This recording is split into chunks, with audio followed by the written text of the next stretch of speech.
नमस्कार मित्रांनो, स्वागत आहे तुमचं पुन्हा एका नवीन अशा रोमॅन्टिक लव्ह स्टोरीमध्ये. तर मग चला सुरुवात करूयात आजच्या या भागाला. संध्याकाळचे 6 वाजले होते. शुभांगी आरशासमोर उभी राहून स्वतःला पाहत होती. तिचा तो राजस्थानी पेहराव आणि त्यावरती एक सुंदरसा मेकअप, थोडेफार दागिने आणि भांगेमध्ये खूप सारं कुंकू दिसत होतं. या मॉडर्न युगामध्ये ती तिची परंपरा जपत होती. आरंभला देखील ती अशाच वेशात फार आवडायची. आरंभचा विचार डोक्यात येताच ती लाजली. मनामध्ये प्रेमभावना तरंगत पोटामध्ये फुलपाखरं उडू लागली. सगळं एकदम परफेक्ट आहे हे पाहून तिनं घड्याळात पाहिलं. 7 वाजून गेले होते. तिनं आरंभला फोन केला. आरंभ एका मीटिंगमध्ये होता. फोन सायलेंटवरती बेल वाजून बंद झाली. त्यानं उचलला नाही. ती नाराज झाली. तू पण ना शुभांगी, लगेच नाराज होतेस. अगं येत असतील, ते गाडी चालवत असतील. तिचं मन तिला समजावत बोललं. तिनं त्याची वाट पाहत रूम थोडी ठीकठाक केली. बेडवरती नवीन बेडशीट अंथरलं. तो आला की निघायची गडबड करेल म्हणून त्याच्यासाठी लेहंग्याला मॅचिंग 3 पीस सूट काढून बेडवर ठेवला. एक वॉच हंकी सुद्धा बाजूला ठेवली. 7 चे 8 झाले, 8 चे 9 आणि 9 चे 10, परंतु आरंभ काही आला नाही. ती हॉलमध्ये आरंभची वाट पाहत बसली होती. रोजी आंटीला तिच्यासाठी फार वाईट वाटलं. शुभांगी डिअर, मला नाही वाटत की आरंभ येईल. ॲज युजल कामात अडकला असेल. तू अशी किती वेळ त्याची वाट पाहत उपाशी बसणार आहेस? मी तुझ्यासाठी काही बनवू का? रोजी आंटी बोलली. थँक्यू आंटी, मी थोडा वेळ वाट पाहीन आणि नंतर काहीतरी बनवून खाईल. तुम्ही झोपा, शुभांगी बोलली. नक्की ना? हो आंटी, डोंट वरी, मी उपाशी नाही झोपणार, शुभांगी बोलली. Okay, good night. रोजी आंटी त्यांच्या रूममध्ये निघून गेल्या. शुभांगी इकडे रात्री 11 वाजेपर्यंत आरंभची वाट पाहत हॉलमध्येच बसून होती. बसल्या बसल्याच तिला तिथेच झोप लागली. आरंभ 11:30च्या आसपास घरी आला. तो आत येत सवयीपणाप्रमाणे बेडरूममध्ये गेला. ऑफिसची बॅग काउचवर ठेवून त्यानं कोट काढून टाय लूज करत त्याची नजर बेडवर असणाऱ्या कपड्यांवर गेली. शुभांगीने त्याच्यासाठी ते कपडे काढून ठेवले होते आणि आता कुठे त्याच्या लक्षात आलं की तो तिला घेऊन डिनरला जाणार होता. शिट. त्यानं पूर्ण रूममध्ये नजर टाकली तर शुभांगी नव्हती. त्यानं बाल्कनीत जाऊन पाहिलं तर ती तिथेही नव्हती.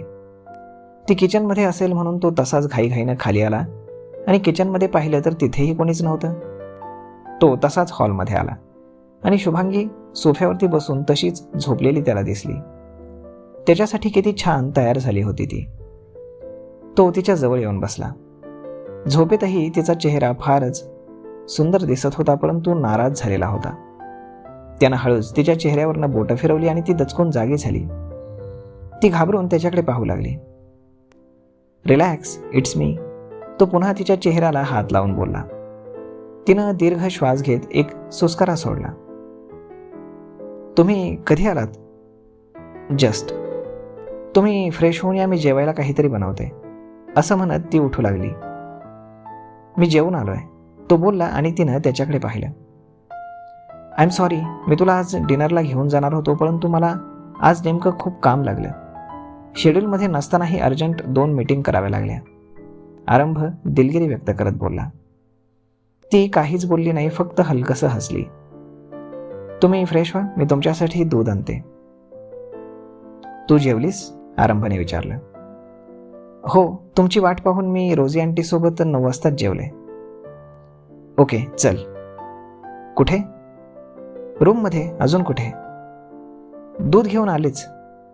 दूध नकोय मला, तू हवीस, आरंभ लाडात येत बोलला आणि तिनं दोन्ही हातांवरती उचलून घेतलं. मग दोघेही एकमेकांच्या डोळ्यात पाहत होते. त्यानं तिला बेडरूममध्ये आणलं आणि बेडवरती झोपवलं. तिच्यावरती येत तो तिच्या खोल गळ्यावरती किस करू लागला. शुभांगी एकदम शांत होती.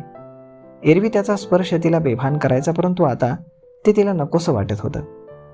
ती दुखावली होती, खूप हर्ट झाली होती. त्याचं असं जवळ येणं त्याचं प्रेम नाही तर तिला शारीरिक भूक वाटत होती. त्याचे ओठ तिच्या गळ्यावरून अजून खाली येत होते. त्यानं तिची ओढणी तिच्यापासून दूर केली. तिच्या टॉपची चेन तो काढणारच की तिनं त्याला रोखलं. हुकूम. काय झालं? मला पिरियड्स आलेत, ती अडखळत बोलली. शिट, तो नाराजी व्यक्त करत बोलला आणि तिच्यावरनं बाजूला झाला. ती उठून सावरून बोलली. शुभांगी, तो काही बोलणारच की ती लगेच उठली. मला चेंज करायचंय असं म्हणून ती एक साधा ड्रेस घेऊन बाथरूममध्ये निघून गेली. दार आतून बंद करत तिनं बेसिनचा नळ सुरू केला आणि आरशात पाहिलं. तिचे डोळे भरून आले होते.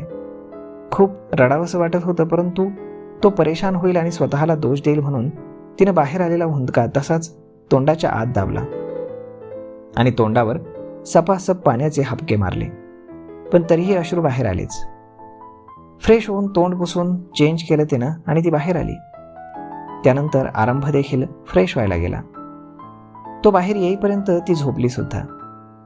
तिचे पिरियड्स आलेत आणि तिला आरामाची गरज असल्यामुळे तिला अजून त्रास नको म्हणून आरंभही तिच्या बाजूला शांत झोपला.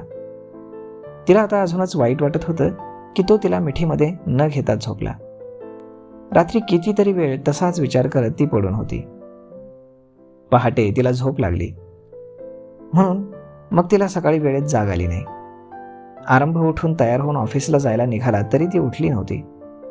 तिचे पिरियड्स आलेत म्हणून त्यानंही तिला उठवलं नाही, पण जाताना तिला सांगून जायचं होतं. शुभांगी, तो तिच्या जवळ बसून प्रेमाने तिच्या डोक्यावरून हात फिरवत बोलला.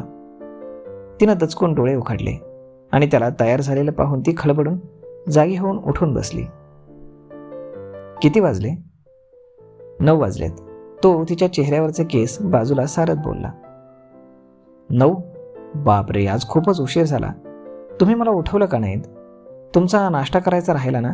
ती केस बांधत उठायची तयारी करत बोलली. असू दे, एक दिवस बाहेर खाईल, तू आराम कर, मी निघतो. 10 मिनिटं लागतील हुकूम, ती नाराजीनं बोलली. मला वेळ होतोय, तू फ्रेश होऊन नाश्ता कर, असं म्हणून आरंभने तिच्या कपाळावर आपले ओठ टेकवले आणि तो निघाला. मध्येच त्याला काहीतरी आठवलं आणि तो माघारी फिरला. ती काय या आविर्भावात त्याच्याकडे पाहत होती. त्यानं ऑफिसच्या बॅगमधून एक गिफ्ट बाहेर काढलं आणि तिच्या समोर ठेवलं. हे काय? अशा रिॲक्शनने तिनं त्याच्याकडे पाहिलं. तुझ्यासाठी गिफ्ट आणलं होतं. माझ्यासाठी? काल डिनरला दिल्यावरती देणार होतो, पण मला उशीर झाला. आय एम सॉरी, तो दिलगिरी व्यक्त करत बोलला. It's okay. त्याचा पडलेला चेहरा पाहून तिला कसं तरीच वाटलं. घे ना, तो गिफ्टकडे पाहत बोलला आणि तिने हसत गिफ्ट घेतलं. काय? ती उत्सुकतेने बोलली. पण आरंभला कुठे माहीत होतं की त्यात गिफ्ट आहे, कारण गिफ्ट तर राणीने घेतलं होतं आणि त्याने फक्त पैसे दिले होते. आणि कामाच्या गडबडीत ना त्यानं विचारलं ना तिनं सांगितलं की काय गिफ्ट आहे. सरप्राईज आहे, मी गेल्यावरती पहा, तो स्मार्टली बोलला आणि शुभांगी खूपच खुश झाली. तर मग मित्रांनो, पाहूयात पुढे काय होतंय ते. परंतु आजचा हा भाग, ही लव्ह स्टोरी तुम्हाला कशी वाटते हे तुम्ही आम्हाला कमेंट करून नक्की सांगा. आणि जर आवडत असेल तर आपल्या जवळच्या मित्रमंडळींसोबत देखील हा व्हिडिओ तुम्ही शेअर करायला विसरू नका. धन्यवाद.